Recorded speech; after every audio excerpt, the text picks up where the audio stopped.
Most people are not going to spend a lot of time on your web page. They're mostly just going to either scroll right through looking for keywords, or they're going to go straight to the project section.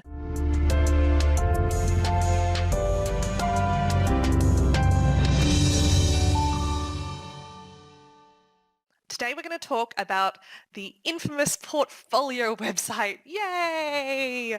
Okay, there are a lot of different opinions about portfolio websites, so I'm going to try to keep things very uncontroversial here by just describing what I consider the absolute core of what you have to have on a portfolio website.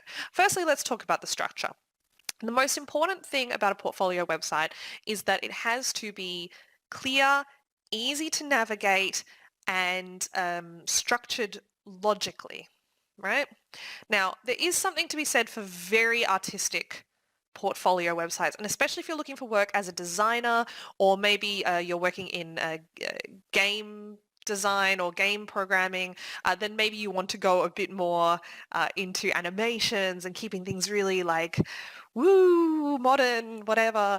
But most of the time, all you want is to keep things simple and straightforward. And there are some core elements, though, that you need to include as part of that. The first is a summary or about section. As I mentioned in my last video, you don't want to go into too much detail here. We don't need to hear your whole life story. We don't need to hear about what your dog's name was when you were a kid and how happy she made you feel. What we need to know is 3 to 4 main points about you and why you're looking for this job, right? Or why you're looking for a career change or something along those lines, or who you are right now. Okay, now this kind of goes into my video that was about creating an elevator pitch or creating a story around yourself and getting to practice it and really finding the core of who you are. If you haven't watched that video, I'll link to it up there. Once you have this story settled, then it is worth incorporating this into your about section. If you want to, this is where I would include a photo. I have mixed feelings about photos in portfolios. I know a lot of people do. On my portfolio, I included my video to employers here. I'm going to talk more about this video in I'm going to talk about more about that video in another video about looking for work as one of my tips. But suffice it to say that I had a little about me video that I included there as well, just to kind of keep things a bit more multimedia focused. I also come from a marketing background and I make YouTube videos, so it kind of made sense for me to do it that way. But if you don't feel comfortable putting a photo up there, I don't think it's an absolute must-have, but you do have to describe a little bit about yourself, especially if there are some restrictions, logistically speaking, as to what kind of work you can take. For example, if you are only open to remote work, I would mention that in the summary section. The other thing that is absolutely necessary are projects. Now, there are a lot of projects that every programmer does. I'm specifically talking to you, to-do list. Everyone does it. It's not much fun. No one wants to look at it. Try if you can, if you have other projects that not everyone has done a million times over, post those instead. What you need to post is a link to the deployment so people can look at the website itself, and you also need to post a link to either GitHub or some other code repository where people can actually see the code that you wrote. Okay? Why? Okay. Because the two kinds of people who are going to be looking at your website are recruiters and tech leads.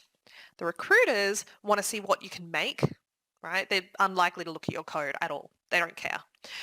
The tech leads want to see your code because they want to see if you can write clean code, if your logic follows convention, if you've been using Prettier or something like that that makes things easier to read, or if your code might be a complete mess, even if it works, right? They need to know what kind of level you're at in that regard. If you've got a lot of redundant code, that's something they want to know about in advance. These projects, ideally, I would say at least 3. If you only have 2 ready-to-go projects, just post 2.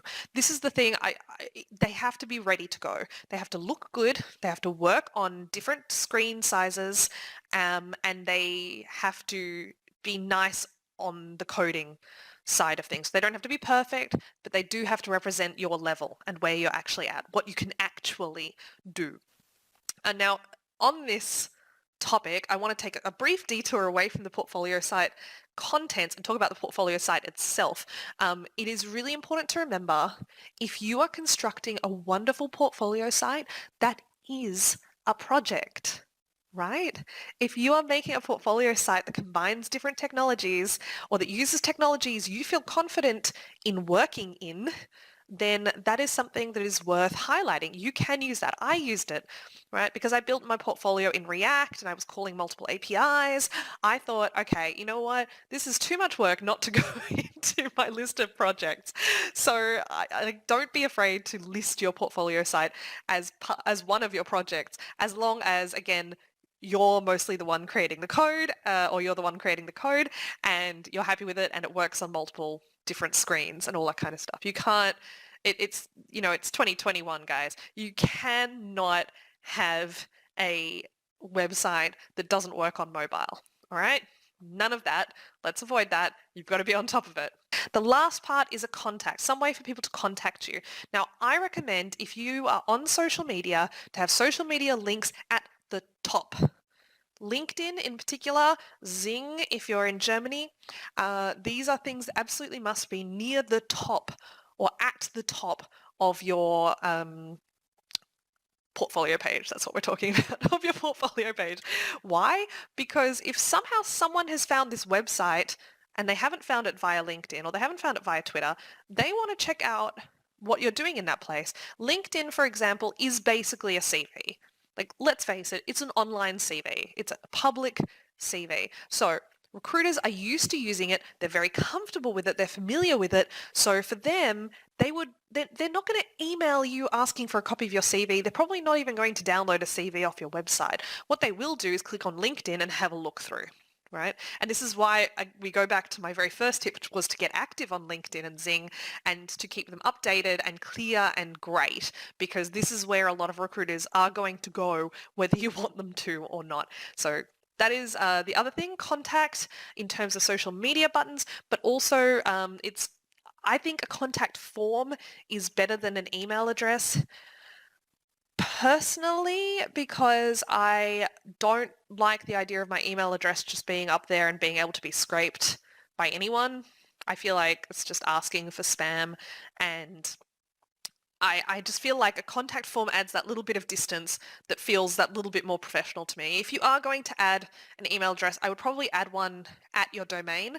So assuming, like, for example, I've got annamcdougall.com, you could add me at annamcdougall.com or info at annamcdougall.com, right? So you can actually do it that way. If you really want an email address instead of a contact form, then that's the way to do it.